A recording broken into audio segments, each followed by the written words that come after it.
We are still in section 141, the Olivet Discourse, and today we're going to look at the sign of the end of the world, or the blossoming fig tree. The blossoming fig tree.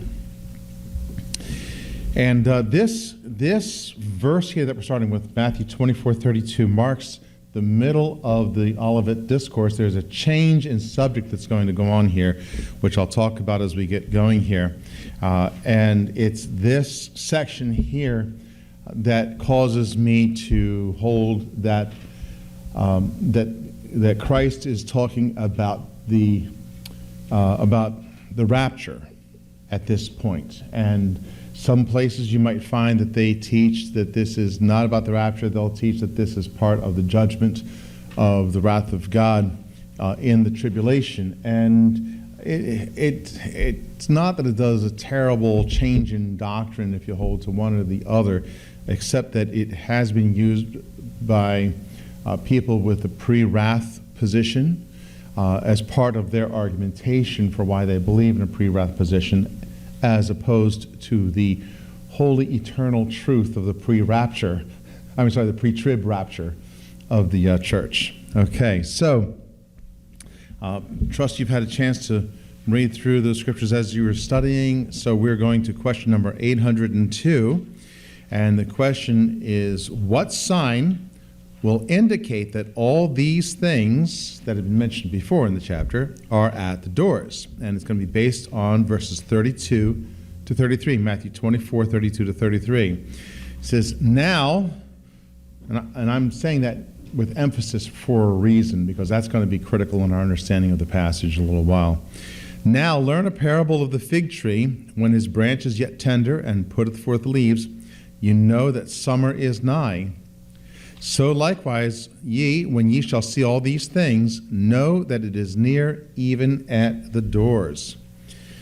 Okay, and so the blossoming of the fig tree. So the answer that you should have gotten was B, the blossoming of Israel, which is symbolized by a fig tree. And so you want to look at the blossoming of Israel as an indicator that something's close, that something is close. Okay, so let's look at the false answers here. What sign will indicate that all these things are at the doors? It is not C, an international treaty with Israel establishing peace. Okay, Israel has become reestablished as a nation state back in 1948, but that is not the thing that's starting it's not an international treaty of peace. There was no peace. There was no international treaty. They established the state, but this idea of an international treaty is something that's going to happen. It's just going to happen during the tribulation. So there will be a treaty, but it happens after the rapture, when the Antichrist will make a treaty with Israel, which he will break 3.5 years into the tribulation. And we understand this from the book of Daniel. Daniel chapter 9, verse 27 says, and he, that's going to be the Antichrist, shall confirm the covenant with many for 1 week, okay, or a period of 7. When you see the word week in the book of Daniel, it's referring to a period of 7. That's what it means, is sevens. What was the scripture? Daniel 9:27.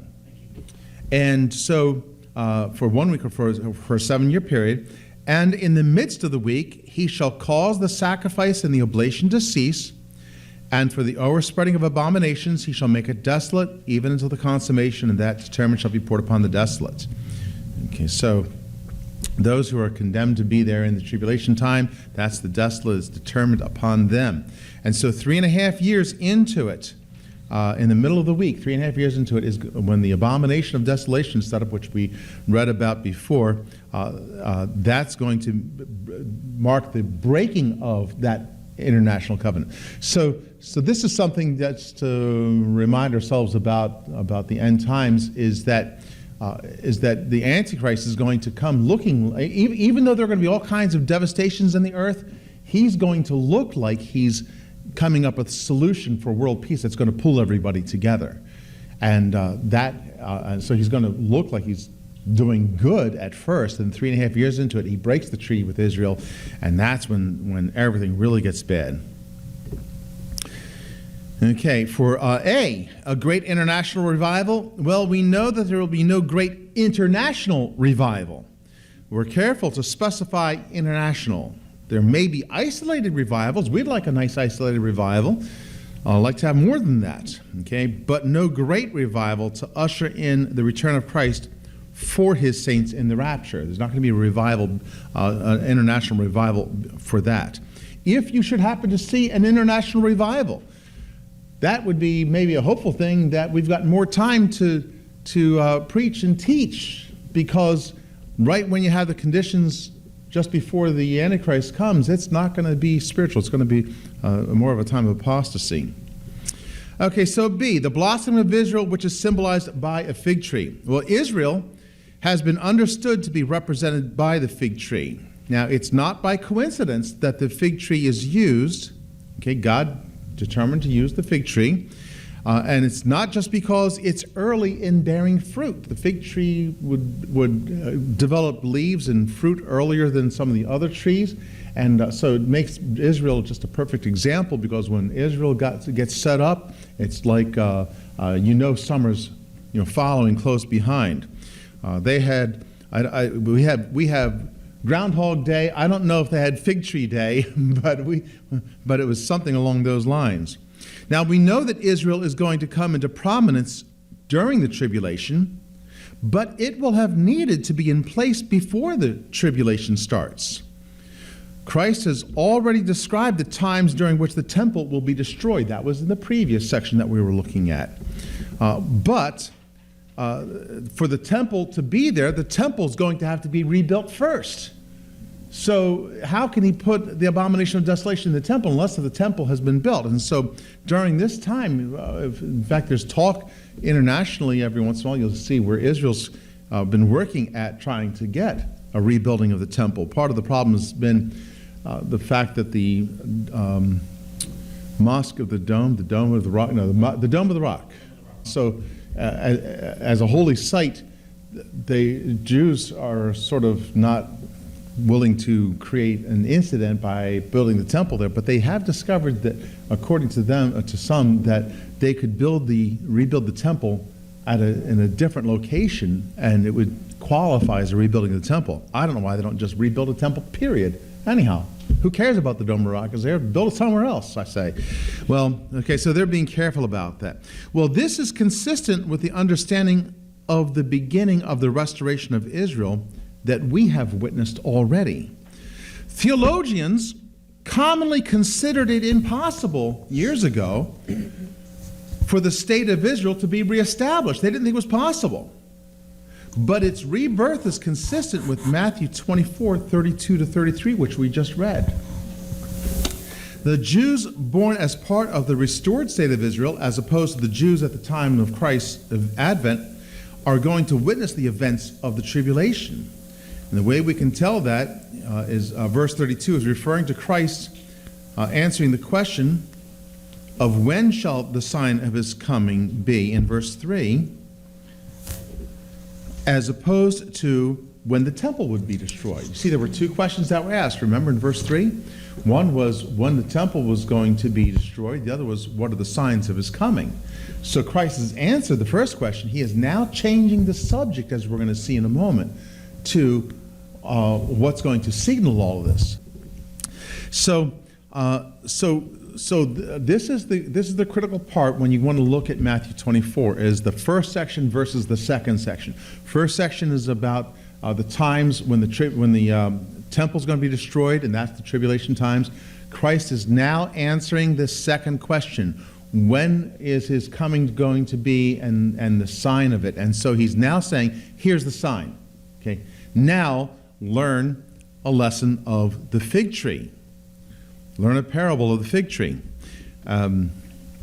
This is a very critical phrase, that little word now.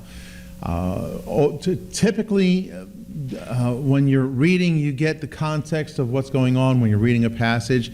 Sometimes you have these critical words that make all the difference, and it could be just, sometimes it could just come down to a single letter that makes a difference about things.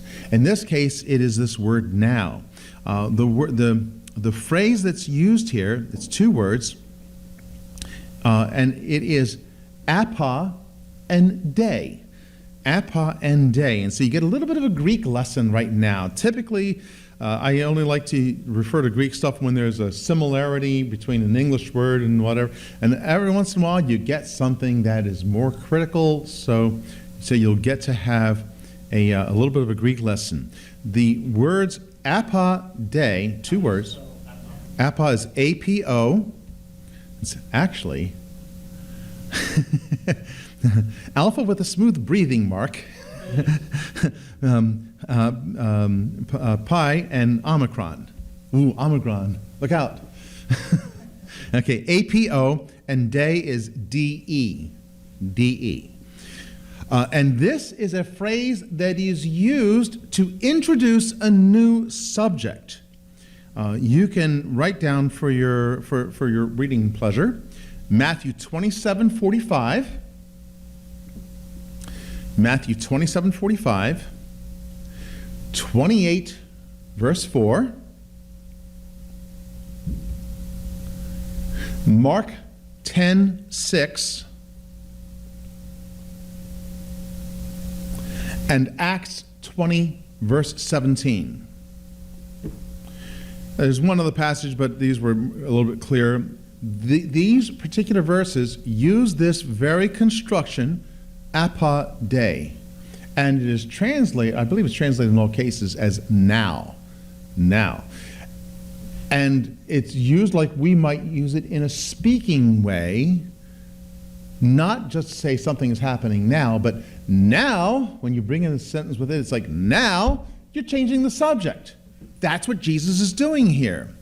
So your Greek lesson is this. The word apa means from, and the word day means but. Sometimes day is translated and, but only with an understanding that it's showing a difference.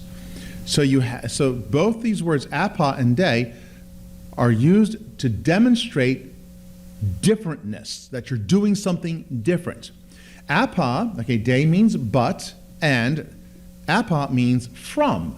So literally in Greek it is from but, okay, doesn't translate into English very well that way, so they indicated the sense of change of subject by using the word now.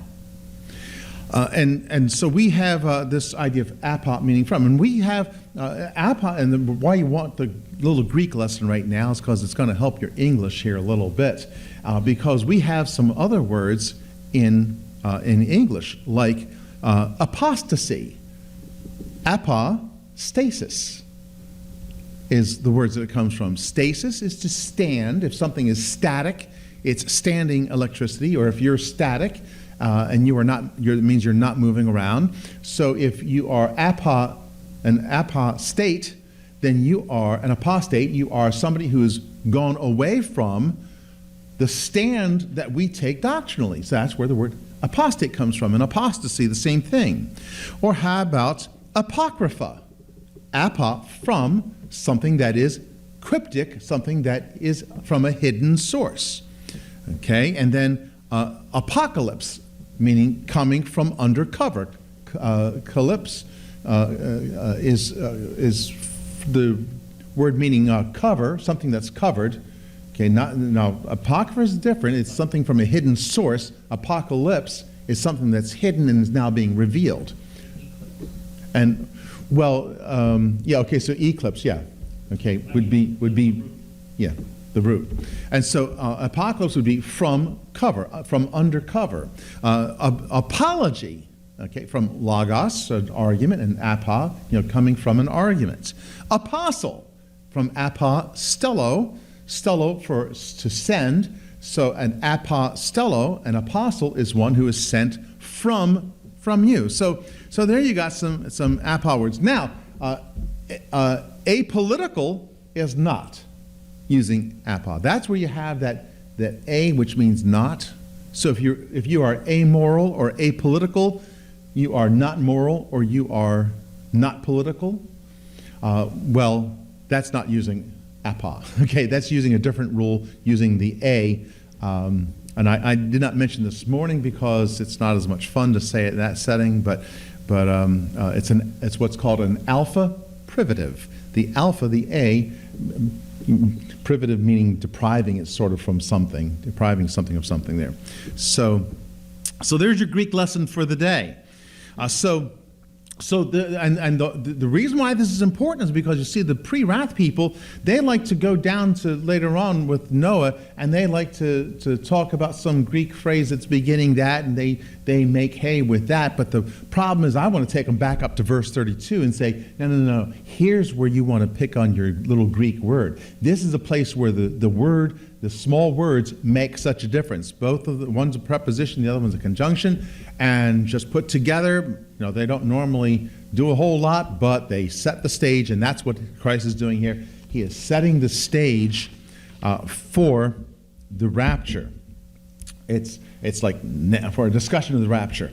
Now let's change the subject. Let's talk about the sign of the coming. Okay, so everything that comes in the rest of the chapter speaks of those things that occur concerning the rapture, not the events of the tribulation. Now, why that's important is because some people will take the things about Noah that's mentioned later on, and they'll say one is taken and the other left behind, and they will assume that that means that one is taken in judgment and somebody else survives. No, we say one is taken to heaven, and the rest are left for judgment. So it'll color how you deal with the Noah passage. Okay, question 803. When exactly will this take place? Okay, according to Matthew 24:36, but of that day and hour knoweth no man, no, not the angels of heaven, but my Father only. So the answer is B, no one knows. Okay, C. Okay, now you might be aware of the times when there were those who named the year Jesus was going to return. Okay, it was 1988, 1976, 2000. Okay, date setting has actually gone on for centuries, and that's what C is indicating here. Those are all dates where people actually named when Christ would return. Okay, so this is nothing new. Okay, now this actually is very interesting because it shows that his return is not just some modern fad for making Left Behind movies. Because this is something that's been a common understanding, that Christ is going to return from heaven. Even though there are some variations on what that entails according to these people. Everyone agrees that people are just going to be born, live, and die without ever knowing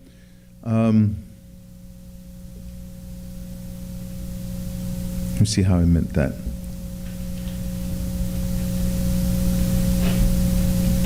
Yeah. Everyone agrees that people are just going to be born, live, and die without ever knowing whether heaven is real or not while they are on earth until mankind just wipes himself out to extinction. Notable predictions include several that the Seventh-day Adventists made and were copied by the Jehovah's Witnesses. Okay, they each teach that Jesus has returned, but they think it's to the heavenly temple to purge it in an investigative judgment. Okay, so we know that Christ could come at any time, but as far as life on earth is concerned, as far as we know, life is just going to go on. Okay, but we've got information from beyond this. Okay, so look at A, April 1st, 2097. Okay, the key to understand A is to look at the month and day. Forget the year. That was just done, picked at random. Figuratively speaking, anybody who predicts the day of Christ's return will be fooled by Christ. National Atheist Day, yes. The fool hath said in his heart, there is no God. I said that at a meeting one time. There was somebody from a counseling place, wanted to ask to meet with the clergy. And so I went to see what it was all about and everything. And so you had some priests there, you had some rabbis. I've had a couple of these kind of meetings. This is one of them. And they were all sitting around the table, and they were talking about different holidays. And then somebody just piped up and said, well, yeah, but atheists, they don't have any holidays. I thought to myself, I would never get to use this joke. This is just like a gold in a flash. They said, oh yeah, they have a holiday. They looked at me and I said, April 1st. And they didn't look at me too kindly when I said that. But I had a laugh. I thought it was funny. I said, yeah, the Bible says the fool hath said in his heart there is no God. But they were clergy. They should have gotten it, I think. Okay, so yeah, we've said. If they were rabbis and some Protestant ministers, they could have been atheists themselves. That's true. Yeah, that is a possibility. I think somebody at Harvard, in their seminary, the head of the seminary division, section, department, whatever it is an atheist. I think. Yeah, some United Methodists don't have to be. They could be atheists, and there are a number of rabbis who are also atheists. And I remember. Yeah. Canada, one of their large denominations, one of their larger churches had a female pastor, and she was an atheist. Yeah, and they've even had, I've even seen where they have, they would be idolaters, pagan, they'd be pagan, who were in churches, specifically when they have goddess worship, when they promote goddess worship in some of these places. God is a female to them. Okay, so for B, the explanation for B is this. No one knows. Okay, that's the end of the explanation. We just don't know. Anybody who says they know, they don't. They don't know. Okay, question 804. What are we commanded to do as we wait for Christ? It's going to be based on Matthew 24:42. Watch therefore, for you know not what hour your Lord doth come. And the answer is, stand our watch, and serve faithfully. Okay, for A, stockpile guns and supplies in a bunker to be ready to fight the Antichrist.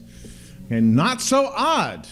Okay, we have the whole prepper movement, people being prepared for a conflict to come. Okay, as people witness the times that we live in heading in a bad direction, there's a move to be able to prepare to refight for our liberty. Okay, such a modern revolution has nothing to do with Christians and the tribulation. Anybody know the reason why? Okay, such a modern revolution has nothing to do with Christians and the tribulation. Why would it be? Because we won't be here. Exactly. Don't bother to prepare to fight the Antichrist. You're not going to be here to do it. Now, this does not mean that there's no sense to being prepared for natural disasters and financial depression. It's just that this is not connected with tribulation, unless you expect to be left behind because you don't want to get saved. Okay, then you can stockpile, but you're probably going to believe the lie that comes anyway. Okay, for B, to live our best life, well, this is the opposite approach to being a prepper. Okay, living your best life now doesn't take into consideration the tribulation seriously enough. Okay, they're more concerned about living their best life now and becoming more comfortable in this world. So those are two opposite answers. And so the answer is C, to stand our watch, to serve faithfully.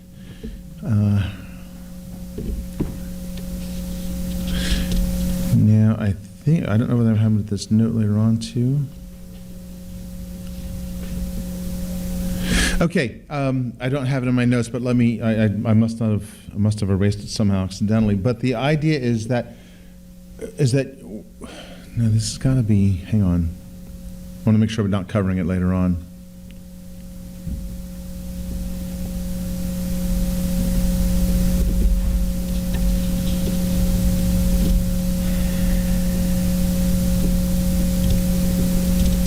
Okay, I am covering it later on, but let me say this anyhow right now. It doesn't make sense to be standing our watch if we're going to be in the tribulation. You don't stand watch in the tribulation. Okay. If anything, and this is, I'm going to say this in question 806, we're going to be fleeing, those people who are believers at the time, they're going to be fleeing, not standing. They're going to be commanded to flee. So this is how, one of the reasons we know that Christ is talking to people about before the tribulation starts, and why there's a pre-tribulation rapture, because we're here to do our job so that Christ can appear immediately. They are going to be fleeing in that time instead. Okay, so question 805.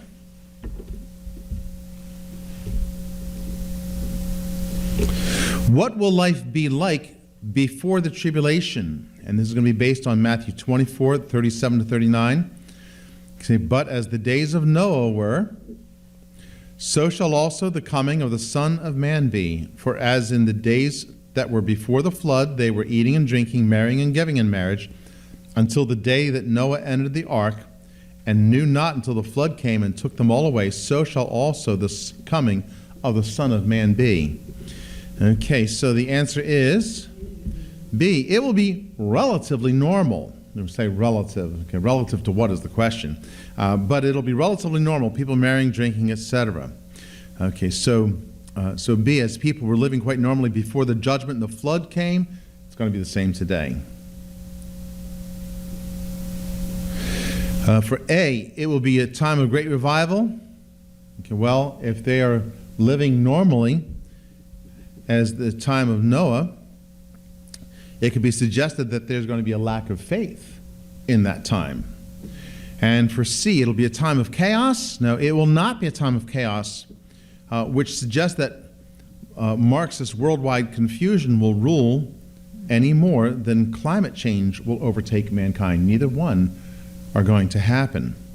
Okay, our political concerns are that we try to retain as much liberty as possible, not that we will overcome the world with liberty, although that wouldn't be a bad idea. It'd be a nice idea, but it's not going to be chaos.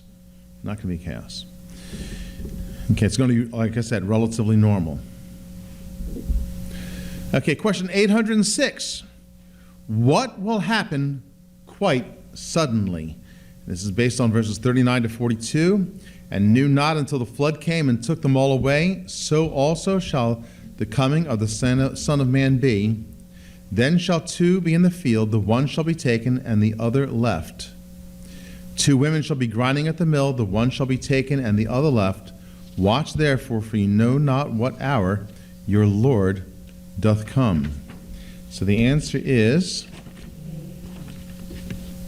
okay, it is A. There will be those taken and those left behind for the judgment to follow. So just as Noah and his family escaped the judgment, there will be those who will be taken. And that's, I think, the best way to interpret that. Not that there will be some taken in judgment. No, just as Noah, just at the times of Noah, Noah was taken and the others were left behind in the flood, facing the judgment. Okay, so this is connected with being prepared like a good servant, standing watch for his appearing. This does not apply to those who will be left here during the tribulation. They are not supposed to be standing watch, but fleeing instead, if you remember. Okay, let me see, looking at B and C together. Jesus will come and take his throne and rule the world, or a nuclear holocaust causing climate change that destroys the world. Is that what's going to happen quite suddenly? No.